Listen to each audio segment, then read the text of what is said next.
This is a Howard TV original production.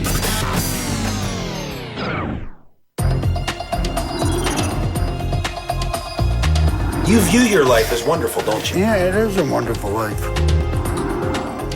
What is this? It's spit. Leiberman, you motherfucker! Life can often be measured by its many twists and turns. But for Jeff the Drunk Curro, his journey can be defined by just one: a swerving, booze-filled car ride that occurred nearly 3 decades ago. In the years that followed, Curro has stumbled and slurred his way through some very hazy days, often centered around phone calls to the Howard Stern Show, made from the cozy confines of his prefabricated home in upstate New York. But when the fleeting conversations with Howard and Robin end, what keeps Jeff Anthony Curro's life on hold? Is his sedentary existence the result of alcoholism, indifference, or quite possibly, as he believes, divine intervention? After making the 160-mile trek from New York City, we found Jeff doing what he does best, waiting for his Stern Show number to be called, waiting in what he calls the last trailer on the right. Just 25 miles outside of Albany, Bern, New York is merely a 6-pack away from the state capital. But with its meandering roads and sprawling late autumn landscape freshly painted with the first coat of winter, it was easy to forget about the big city and become lost in the serene beauty of Jeff the Drunk's hometown. Yet as I neared the little box on the hillside where Jeff resides, I knew the placid countryside was simply the calm before the storm. The long and winding road through the tumbleweeds has led us here to the last trailer on the right, the place that Jeff the Drunk, Jeff Curro, calls home. It's the place that we've heard about for so many years, and yet we've never seen. Really, it appears from the outside, at least, to be remarkably well taken care of. So let's see what the inside looks like.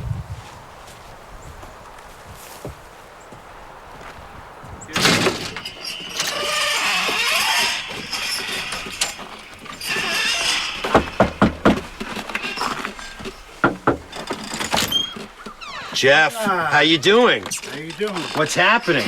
Welcome to I'll my shake this hand. lovely abode.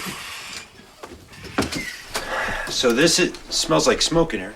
Yeah, well, Have you been smoking? I have. Cigarettes or weed? Both. Cigarettes and weed? Yeah. This morning already? Yeah. All right. With my senses already overloaded by smoke, I tried my best to get my bearings and have a look around the dwelling he's called home for 7 years, soon learning about Jeff's athletic past. Did you play basketball as a kid? I did. My mother made that. Your mom made this for you? Yes. So this is you? Yeah. Wow. And Very those cool. are the colors of BKW, my old alma mater. So you played ball in high school? Yeah. Wow. Mm-hmm. Were you a forward or what? Yeah. Were you good? I was all right. You got any tape up? Man, it's dusty over here too. Yeah. Yep, the white glove test. Fuck. Despite nearly a decade of dust covering his living room, the rest of Curro's common areas were surprisingly domesticated. A semi-organized kitchen featuring a dwindling beer supply soon gave way to a semi-stocked fridge, which also featured water bottles filled from a nearby well. But it was the debauchery-filled dining area that truly caught my watery, smoke-affected eyes. What's this, cigarette tobacco? You roll cigarettes? Yeah. All right, well, you'll show us a little later. You roll joints, too? Yeah. So you roll your joints and your cigarettes right here. Yep. I wanted to know more about Jeff's table of vices, but first, I needed to explore the room where the always amorous Curro makes magic happen. Has a woman ever been in this bed with you? Yes. When? I was there about a year ago. What was the story? How did you meet her? How did you end up back here? Just some bitch. A fucking dumb bitch. Well, where did you meet her? I met her.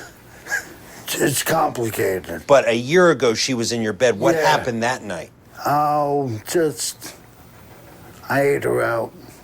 Drinking? Were you drinking first? Yeah. Yeah. Sorry, I'm laughing. It's funny to describe it just like that. Yeah, well, you know. So, what does she look like? She's a liquor. A what? She's a liquor. Oh. But she's a bitch. I have the word cum face written on my phone. I'll show you. That's her. In case she calls, it shows up cum face. And so I know not to pick up the phone. End of conversation. Clearly feeling forlorn after his love affair with Cuntface went askew, I decided to refocus my attention on what Jeff does have, a trailer full of inconsistency. Smooth move, excellent. I'll get it. At times, his home seems somewhat organized. His bedroom closet is full of neatly hung t-shirts, his bathroom shelves stocked with clean, well-folded hand towels. Yet at others, Kuro's living space shows like some sort of hungover homage to his lifestyle, with walls full of holes and fire code violations, crookedly hung pictures of his favorite country western idols, broken down pieces of furniture, and random tchotchkes lining nearly every square inch of his box-shaped abode. From the outside, some of Jeff's property appears well kept, while the rest is lined with objects that belong in a defunct, rusted-over museum of trailer park trinkets. Back inside, Jeff led me to a spare bedroom full of more memories, which helped conjure up his deep feelings of appreciation for Howard. I'm very grateful to Howard. I know I don't show it all the time, but I really am grateful. He's changed your life probably more than... Look at that. Look at that hot piece of ass right there. Show me. Right here. It says, to Jeff the Drunk. Jennifer Nicole Lee. I got bitches from Miami sending me pictures of themselves half nude. You view your life as wonderful, don't you? Yeah, it is a wonderful life. I got a lot of good friends that help me out. They mean a lot to you. They do. And the radio audience means a lot to you. Yeah, it does. They do.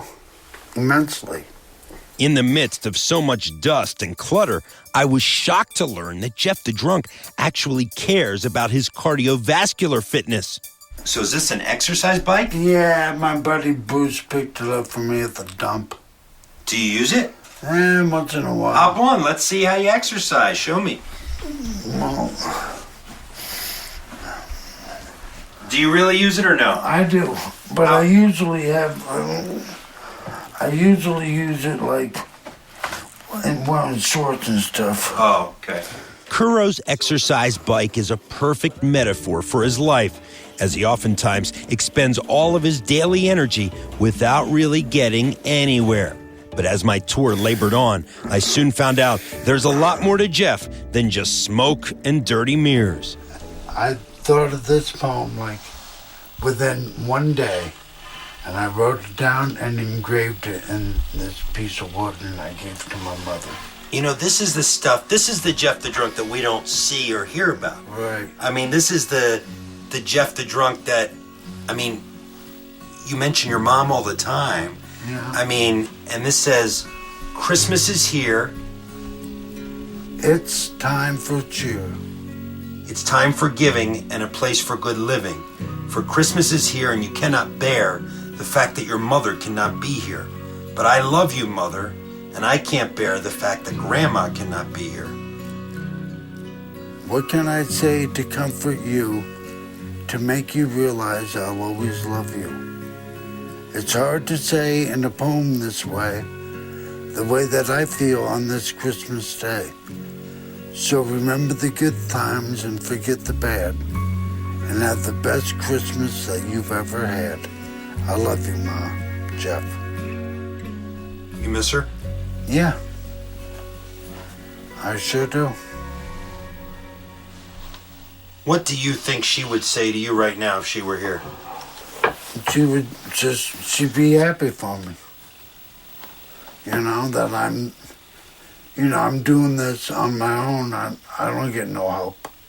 Except, like from SSI, but With a rhyme scheme reminiscent of classic Ronald Mund-esque prose, I was touched to learn about the softer side of Jeff, and I was eager to sit down at the kitchen table to try and get to the core of his smoke-filled existence. Take your jacket off and sit your ass down. All right, let's chat.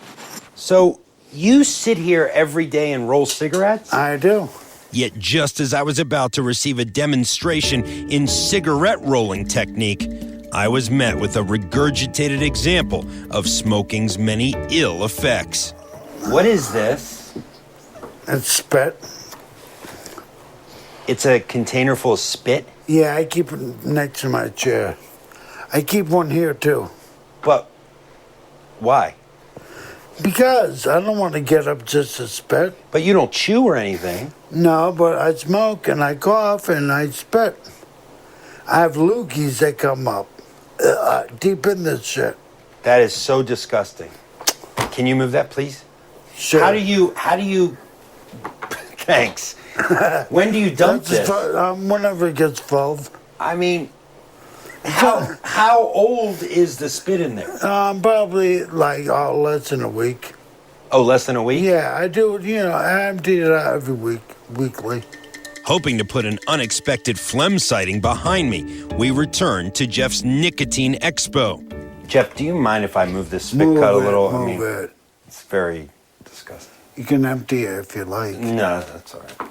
So, talk me through this process. What are you doing right now? I'm packing the tobacco in, and that seems to be nice consistency. And I put I call it a nipple. Put the hole on the nipple. Oh, well, that's a full cigarette. You gotta get an empty one.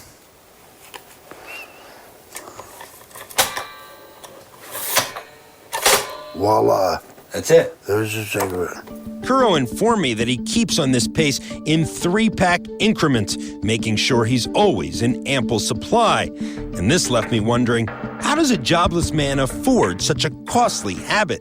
How do you afford this? With my SSI.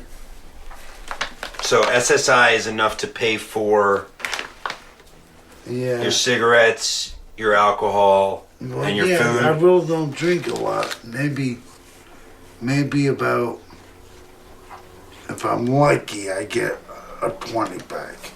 How often? For the month. Oh, every month. A 20-pack for the month? Yeah. So you really don't drink like you used to? I really can't afford it. Is that the biggest thing, that you can't afford it? So it's not for your health. Right. It's that you can't afford it. Exactly. If I could, I would drink every fucking day I could.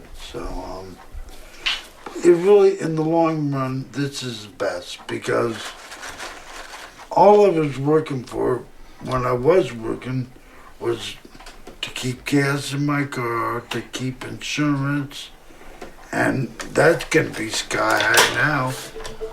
I couldn't help but think that this table is a microcosm of Kuro's life.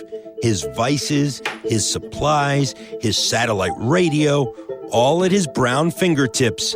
Nearby, I spotted a picture of his parents, leaving me curious as to how Jeff's love affair with booze all began. When did you start drinking? I would think, I'm trying to remember, my father had Black Label beer, I remember, in my old house. And me and my brother used to go in the fridge downstairs and get a few bottles of it and have a good time, How old were you then? Probably about 12, 13 maybe. The name Jeff the Drunk, was that a moniker that you were happy with? Yeah, I was okay with that. Still am. Big deal. So I'm drunk. What are you gonna fucking do about it? I really want to find out more about the accident that changed your life, and I guess your friend is going to meet us to explain exactly what happened. Yes. So why don't we go hook up with him? Okie doke. While I could have spent all day mulling around the trailer, I needed to backtrack to the turning point in Jeff's story, the top of the hill, where a liquored-up 19-year-old Kuro first played passenger and eventually victim en route to a local party. We caught up with Jeff's friend Mike, who rode in the back seat during the horrific crash to get his version of a tale that went on to become Stern Show legend. So then we wing out of here. We're going down. This huge hill. Yeah, this hill, we're going down probably. How fast? We hit the bottom. Cops said we were doing about 125 miles an hour. What was Jeff like before the accident? What was he like in high school? Active. Basketball, softball, baseball, played tennis. Outgoing. So this is where it all developed, but why don't we go and see the actual site of the crash? All right. Okay. Yeah. All right. As we traveled down the steep tree-lined path to the site of Jeff's near demise, I couldn't help but note the symbolism in what ensued after Kuro spent a somewhat innocent afternoon drinking beer and playing horseshoes. What once began as a life full of promise soon went rapidly downhill into a ditch-like existence. So, Mike, you come down the hill, and then what do you remember? We get to the bottom of the hill, and then the guy that was driving hits the gas, and then you just hear the motor like, whoop, whoop. So then we're going. Accelerate. Yeah, I don't know how fast, we were going fast. And then Jeff wanted to see how fast we were going. Inquisitive. And then my buddy there went to turn the dome light on, and when he looked back up, he was riding the side of the ditch here, cranking the wheel, the car just wouldn't come back on the road, and then we ended up... You went off right here. Yep. Right here, actually. Right here, this ditch. Yep.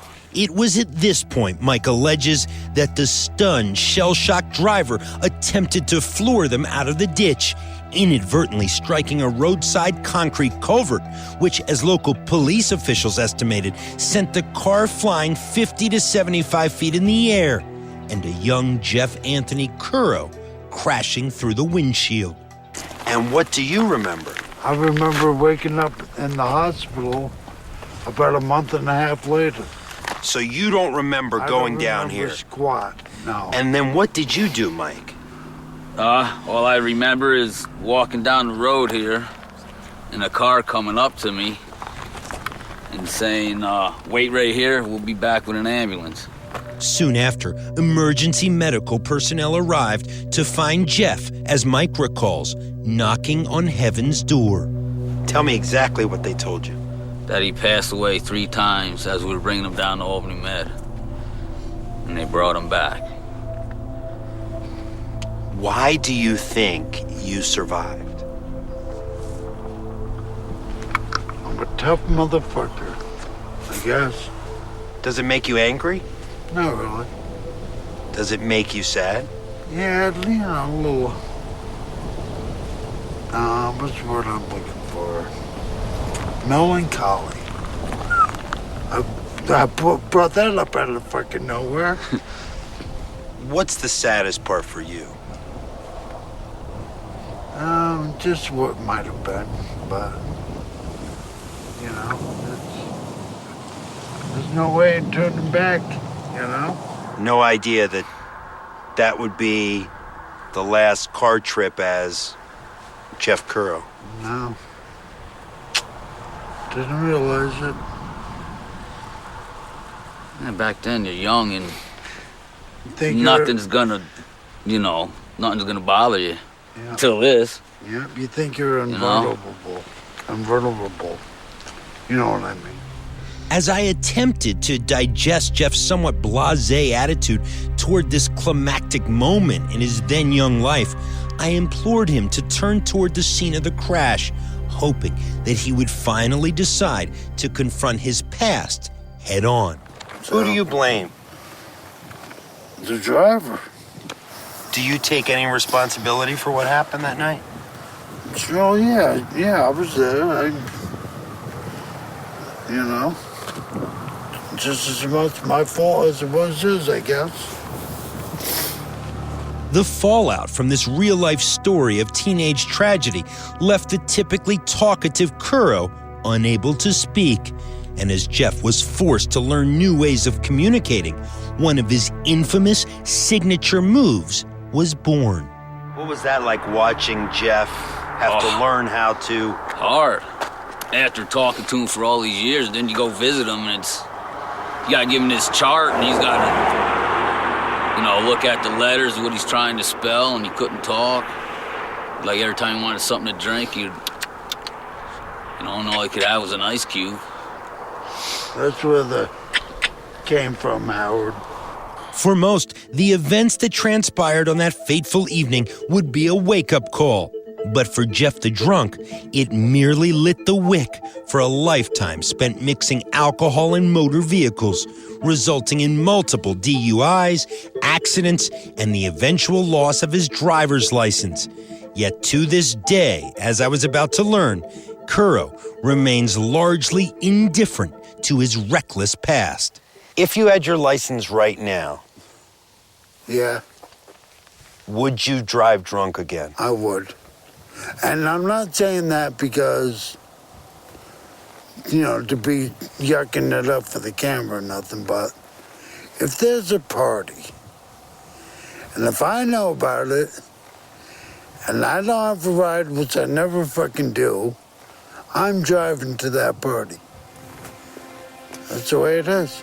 Despite permanently paralyzing his right arm in the accident, Jeff the drunk got a second chance at life that he steadfastly refuses to embrace. If I was going to crack his beer-coated shell, I knew that I had to get to Kuro's heart. So we traveled to the cemetery where his parents are buried, which ironically is just around the bend from the accident that finally sealed the fate of his driving privileges. Upon arrival, Jeff spoke about caring for his mom after her stroke. What did you do for your mom? Everything. Cooked her dinner. I brought her to therapy. Whenever, I would pick her up a sandwich at the corner deli. And, whenever she wanted one, How often do you come to the cemetery? Not too often, I must tell you. Well, I don't drive, but besides that, I can't find my way over here much. With his beloved father also buried next to his mom, visits to their plot appear all too painful for Jeff. And as he labored uphill, I wanted to know what saying goodbye to the most important woman in his life was truly like. You remember the day she died? Yeah. What happened? She died of lung cancer in Albany, Med. Did you get to say goodbye? Yeah. Oh boy. Yeah. I was talking to her. Because they say when you can still hear people talking to you, even though you're not responding or nothing. And I said that her old boyfriend called the house, and her eyes opened. And I just started crying and said, that's it. I was like, Ma. And I just started crying, and then I left, and that was that. When you look at her here, what do you think about? I'm gonna be right there someday. I got my plot right there. Speaking matter-of-factly about his own mortality, it was obvious that Kuro's apathy was simply a facade, yet another weapon he deploys to dull the pain. Still, I wondered if beneath all of this indifference, is he even aware of how fragile life truly is? You've been so close in many ways to... Yeah. Do you think you'll be more at peace when you're there than you are now? Probably. As the conversation inevitably turned back toward his mother, Jeff told me about the joy she got out of her son's affiliation with the Howard Stern Show. Why do you think she liked it so much? Just, she thought it was neat that I was on Howard. And like, whenever I get mad at Howard, I say, oh, fuck you, Howard, and hang up. She said, you be good to Howard. Did she feel like Howard made you important? Yeah, I would say. Made you relevant? Right. Gave you an identity? Yeah. That maybe you otherwise wouldn't have had? Right. Very much so. Amid the somber undertones of the graveyard, I learned that Kuro grips tightly to his Jeff the Drunk nickname because of what it represents: salvation by way of the Stern Show. From this, I wanted to know if he feels that his radio role is somehow part of God's grand plan. I believe that people with good intentions wrote a book called the Bible to keep everybody in fucking line. That's how it is. You don't think God had a role in the fact that you survived? No, boy. That's a touchy question. I guess. I don't know. How can I do that, though? How can I rightly say that? Do you want your gravestone to say, Jeff the Drunk Kuro? Yeah, but I don't think they'll do it. They'll do whatever you want. Yeah, I don't think they'll do that. But that's how you'd like to be remembered. Yeah, sure, why not? After so much time spent waxing existential, the mood needed to be lightened, so we weaved our way through the woods, eventually stumbling upon Jeff's favorite hangout, the Shell Inn. From the parking lot, where a classic Kuro tumble once split his nose wide open, to its neighboring back roads, where he claims to have had many a one-night stand in his car, this roadside bar is certainly central to Jeff's pleasure center. Inside, we caught up with his longtime pal, Ed. What do you think of this guy? He's all right. He really is. Especially when he's sober. Thank you, Ed. How do you know he's sober? Oh, you'll know when he's not. Happy hour, like many of Jeff's days, usually starts off simple, with a beer and some one-arm pool. But soon, Kuro's magical recipe, 3 beers and a doobie by his estimation, eventually kicks in, and his Jeff the Drunk persona is soon to follow. Gotta throw that in, bitch. And as I sat down with a female friend from high school, I learned that Jeff had drinking buddies long before he ever entered a bar. He just used to share drinks on the school bus. So he used to drink on the school bus? And pass around what, beer or mixed drinks? Hey, now! Tell secrets about me, Dad. This Forget is it, great. man. No, this is great. Was he a Yeah. ladies' man? He tried to be. He did, so he would try to pick up a lot of chicks. What would his line be? I honestly don't remember. Something like, hey baby, come on, wanna go with me? Or something like that, you know? But you were smart. You didn't. I just smiled and said, you know, I might say, as a friend, I love you, but no thank you, you know?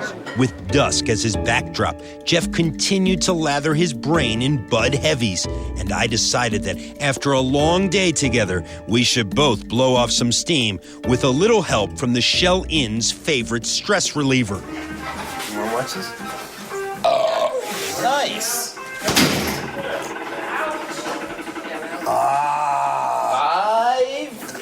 587. Come on. Sandbagging, bitch. 587, Jeff. Come on. You're a sandbagging bitch. 587. I ain't gonna beat that. Yeah, you are. What's my old one? Act like this is the girl who calls your caller ID. The cup face? The cup face! Yes, can I help you? All right. 270. All right. What a cup face. I was really starting to enjoy the vibe at this friendly roadside watering hole, and as Jeff stepped outside for a smoke, his buddy Ed told me a legendary tale from Jeff's past that occurred right where the arcade boxing game now stands. Ed, quickly, before he comes back. This is only what I've heard, so I don't know if it's true. I think I've heard this too. Yeah, there used to be a phone booth right over there. And Jeff, he likes to dial date or whatever, and I guess he's been in the phone booth. You're telling me that the word around here is that Jeff used to masturbate in the phone booth right out in the lobby. What's masturbating? He was jerking off. At this point, I couldn't wait for Kuro's impending return, salivating at the chance to confront the guy who once gave a whole new meaning to the old phone company slogan, reach out and touch someone. Leiberman, you motherfucker! Hey, that must be you. That's me, not you. I don't know why he's pointing at you. I'm Leiberman, but I'm the motherfucker. Ed, Jeff, Dig Jeff, and dig Jeff. and dig and dig. Do you recall a phone booth here? I recall a phone booth right there on the left. And what would you go into that phone booth and do?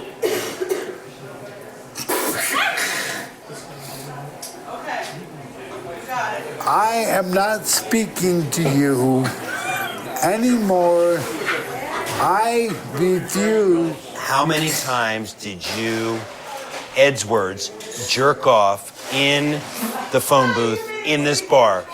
Once. Once? You're trying to tell me that you only jerked off once, but how many phone calls did you make from there? Once.